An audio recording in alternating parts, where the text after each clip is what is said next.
वसुधाताई आपल्या मुलावर आणि सुनेवर नाराज होऊन आपली मुलगी दामिनीच्या घरी आल्या। आता वसुधाताईंना दोन कामे करायची होती। पहिले काम म्हणजे मुलगा आणि सुनेला स्वतःचे महत्त्व दाखवून त्यांना त्यांच्या जबाबदारीची जाणीव करून द्यायची होती। दुसरे काम म्हणजे अजून दुसऱ्या कोणाला तरी धडा शिकवायचा होता। मुलाच्या घरातून बाहेर पडण्यापूर्वी वसुधाताई सुटकेस हातात घेऊन हॉलमध्ये आल्या। तेव्हा मुलगा महेश आणि सुनबाई पल्लवी आश्चर्यचकित होऊन उभे राहिले। आई, या सुटकेस मध्ये काय आहे? महेशने कपाळावर आठ्या घालून आपल्या आईला विचारले। तू चिंता करू नकोस, यामध्ये पल्लवीचे दागिने नाहीत, माझे काही महत्त्वाचे सामान आहे, वसुधाताईंनी उडते उत्तर दिले। तेव्हा महेश म्हणाला की आई, तुला नेमका कोणत्या गोष्टीचा राग आला आहे? परंतु महेशच्या या प्रश्नावर वसुधाताईंनी काहीच उत्तर दिले नाही। तेव्हा महेश आपल्या बायकोकडे प्रश्नार्थक नजरेने पाहू लागला। नाही नाही, मी आईशी कोणताही वाद घातलेला नाही, पल्लवीने लगेचच स्वतःची बाजू स्पष्ट केली। परंतु तेव्हाच तिला काहीतरी आठवल्यासारखं झालं आणि ती बेचैन दिसू लागली। महेश शांत राहून पल्लवीच्या पुढे बोलण्याची वाट पाहत होता। आई काल रात्री फ्रीज मधून दूध काढत होत्या, तेव्हा मी त्यांना फक्त एवढंच सांगितलं की सकाळी सुमितसाठी दूध कमी पडायला नको।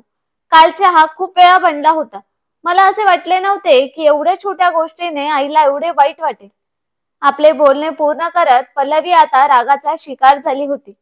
आई, काय तू पल्लवीवर नाराज आहेस का? महेशने वसुधाताईंना शांत करण्यासाठी नम्रतेने विचारलं। आई, काय तू पल्लवीवर नाराज आहेस का? महेशने वसुधाताईंना शांत करण्यासाठी नम्रतेने विचारलं। तेव्हा वसुधाताईंनी स्पष्ट सांगितलं की मी या वेळेला काहीही ऐकण्याच्या किंवा बोलण्याच्या मूड मध्ये नाहीये। महेश, तू मला राजनगर पर्यंत जाण्यासाठी रिक्षाची व्यवस्था कर, बस। वसुधाताईंच्या नाराजीचा स्वर त्यांच्या आवाजातून स्पष्ट जाणवत होता। काय आई, तू दामिनी ताईच्या घरी जात आहेस का? महेशने मोठ्या आश्चर्याने विचारले। हो, मुलीच्या घरी सुटकेस घेऊन राहायला जात आहेस? महेशने हैराणीने विचारलं। त्यावर वसुधाताई म्हणाल्या की जेव्हा एकुलत्या एक मुलाच्या घरी विधवा आईला मान सन्मानाने जगणे नशिबात नसेल, तर ती आपल्या मुलीच्या घरी जाऊन राहू शकते। तू तुझा राग शांत कर आई, मी पल्लवीला ओढेन, महेशने शांतपणे सांगितलं। नाही बाळा, आता माझ्या संयमाचा बांध तुटला आहे, आता कोणत्याही परिस्थितीत मी इथे थांबणार नाही, वसुधाताई ठामपणे म्हणाल्या। आई, तुला अजून कोणत्या गोष्टी परेशान आणि दुःखी करत आहेत का? महेशने काळजीने विचारलं। अरे, एक दोन नाही, चांगल्या 8-10 गोष्टी आहेत, वसुधाताई अचानक बोलून गेल्या। मी तुझ्या घरातील एक इज्जतदार सदस्य नाही, तर फक्त एक आया आणि दासी बनून राहिली आहे। माझे स्वास्थ्य चांगले आहे याचा अर्थ असा नाही की तुम्ही घरातील कामवाल्या बाईलाच काढून टाकावे। मला सुमितची आया बनवून तुम्ही दररोज पार्टीमध्ये निघून जातात। तुम्हा दोघांना माझ्या जवळ बसून 2 शब्द बोलायलाही वेळ नाही। त्या दिवशी संध्याकाळी माझ्या छातीमध्ये दुखत होतं, तेव्हा तू मला डॉक्टरांकडेही घेऊन गेला नाहीस। आई, तेव्हा तुला फक्त ऍसिडिटी झाली होती, त्यामुळे त्याच्यावरची गोळी खाल्ल्यानंतर तुला बरे वाटले होते, महेशने स्पष्ट केले। अरे, जर तो हार्ट अटॅक असता आणि त्याचे दुखणे तसेच राहिले असते तर त्या गोळीने काय केले असते? तुम्हा दोघांना स्वतःचा आराम, स्वतःसाठी मज्जा मस्ती माझ्या सुखदुःखांपेक्षा खूप महत्वाचं आहे। माझी तर सोडा, पण तुम्हा दोघांना बिचारा सुमितचीही चिंता नाही।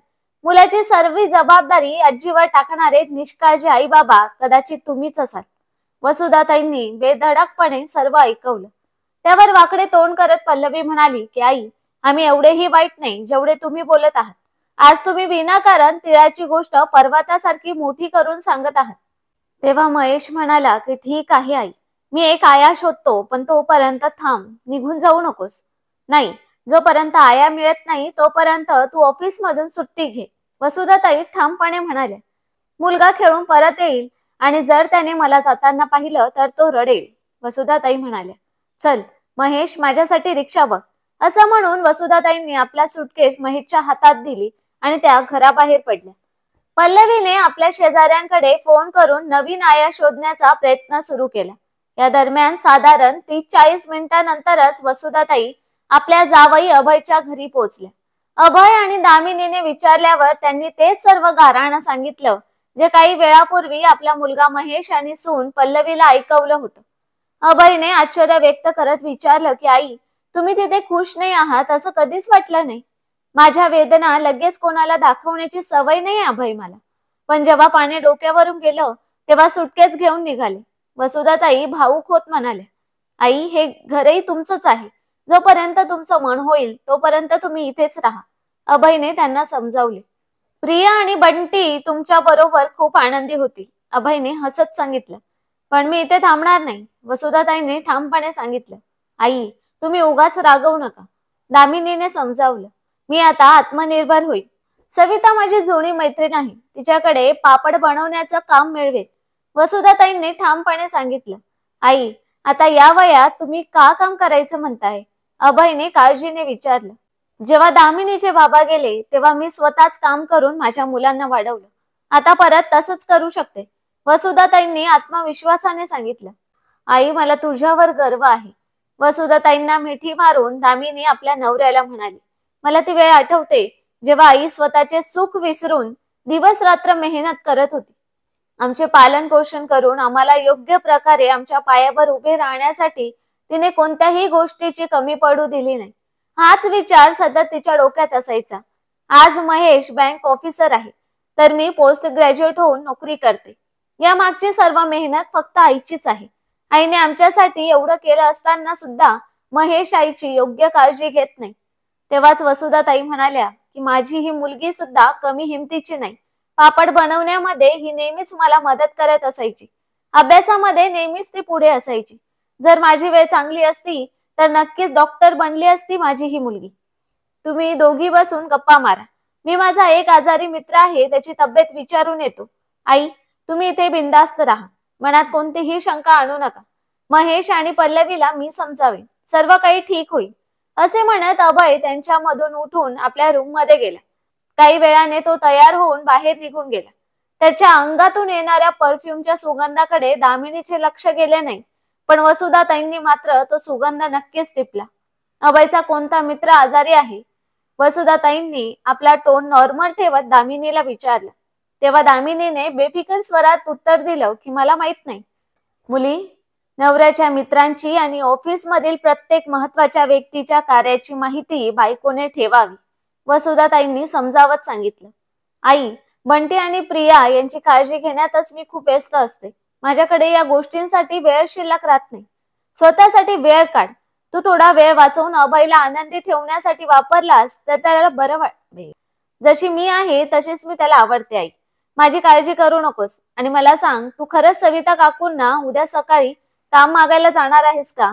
आपल्या डोळ्यात चिंतेचे भाव आणत दामिनीने विषय बदलला. वसुधाताई कामावर जाण्याच्या आपल्या निर्णयावर ठाम होत्या. तेव्हा दामिनीने त्यांच्या निर्णयाचे स्वागत केले. रात्री महेश आणि पल्लवीने वसुधाताईंसोबत फोनवर बोलण्याचा प्रयत्न केला, परंतु त्या तयार झाल्या नाहीत. दामिनीने त्या दोघांनाही खूप खडे बोल सुनावले.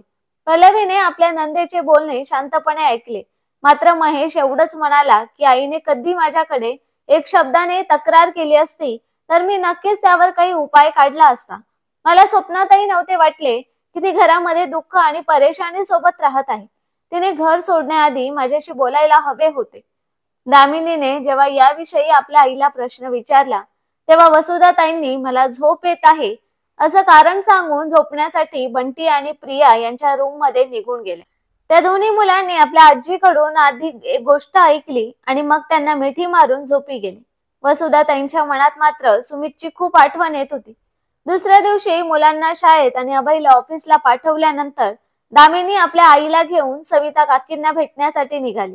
सविता काकींचा लघु उद्योग खूप चांगला चालत होता. घराच्या पहिल्या मजल्यावर बनवलेल्या मोठ्या हॉलमध्ये 15 ते 20 महिला पापड बनवण्याच्या कामात व्यस्त होत्या. सविता काकींनी जेव्हा वसुधाताईंना पाहिले तेव्हा त्या पुढे येऊन मोठ्या प्रेमाने त्यांना भेटल्या.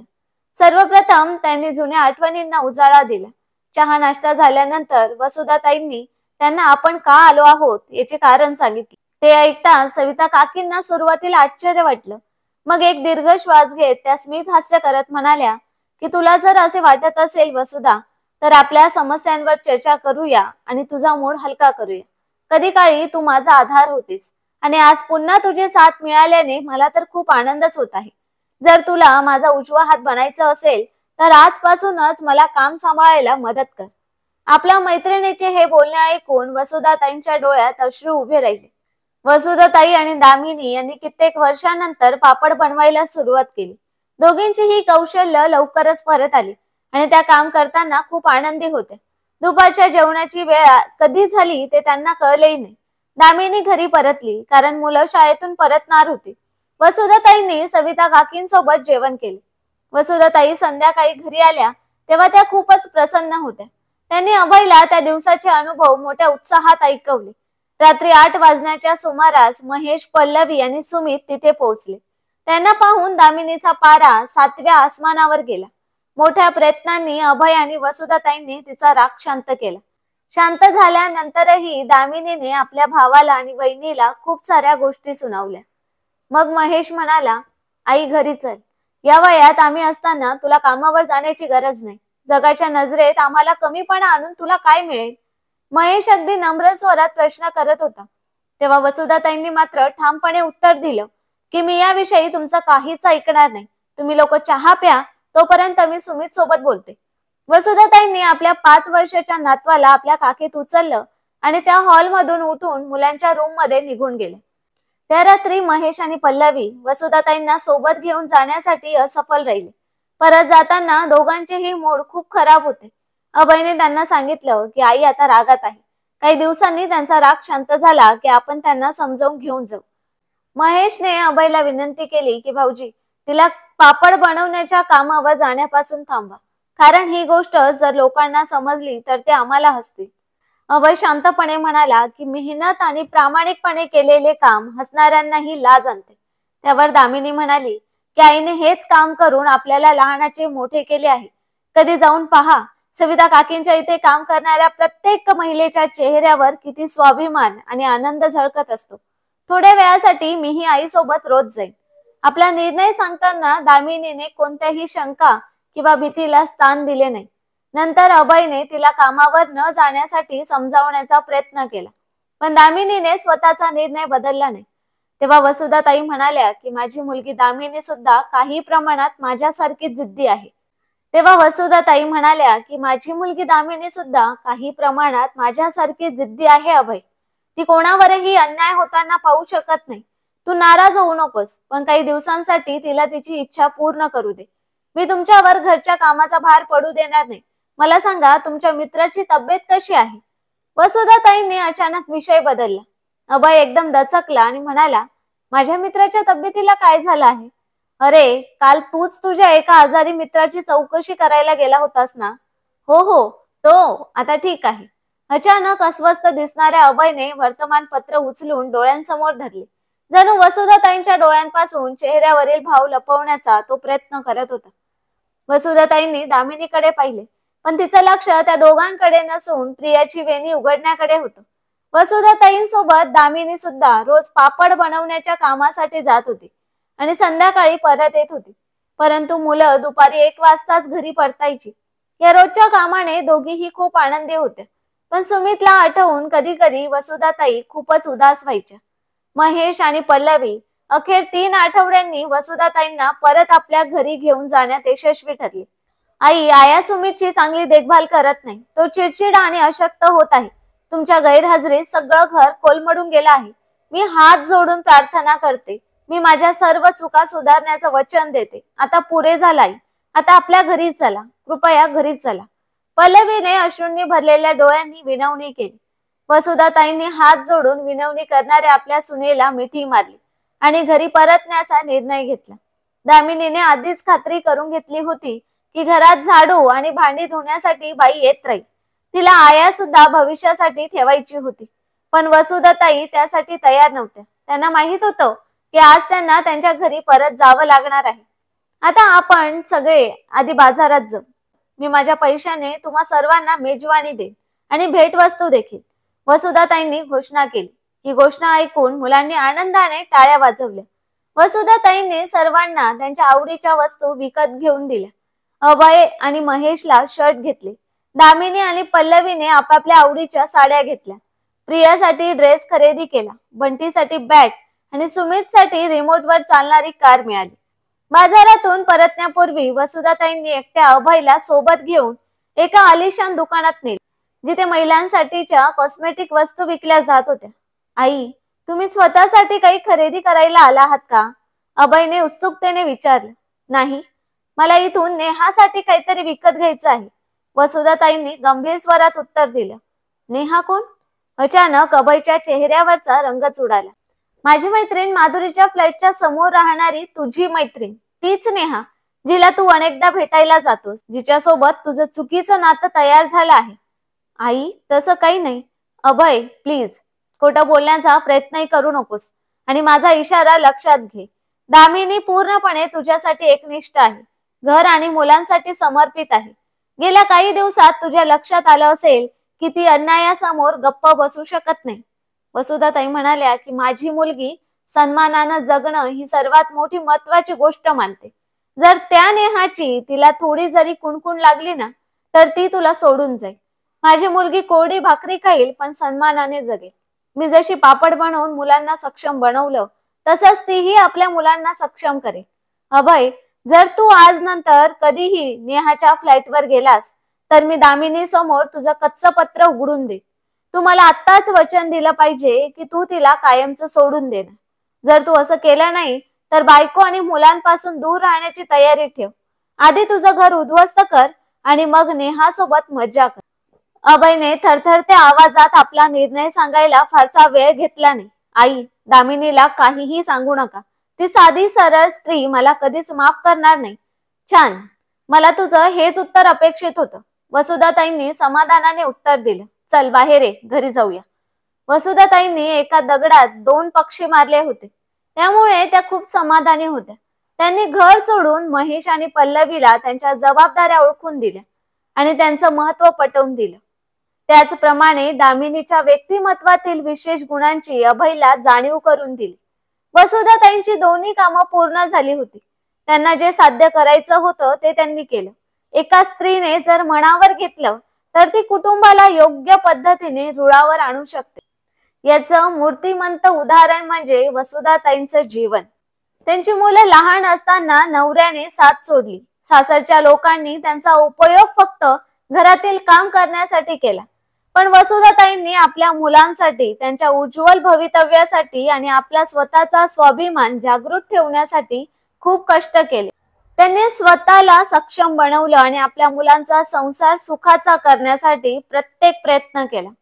मित्रांनो, वसुधाताईंनी आपल्या मुलांचा संसार सुखाचा करण्यासाठी, त्यांच्यातील त्रुटी काढून टाकण्यासाठी जो मार्ग अवलंबला तो योग्य होता का? त्यांनी असं न करता थेट त्यांना सांगून बदल घडवून आणायला हवा होता का? यावर तुमचं काय मत आहे? तुमचं मत आम्हाला कमेंट्सद्वारे नक्की कळवा. आणि ही कथा आवडल्यास व्हिडिओला लाईक करा आणि शेअर करा आणि चॅनलला सबस्क्राईब करायला विसरू नका. धन्यवाद.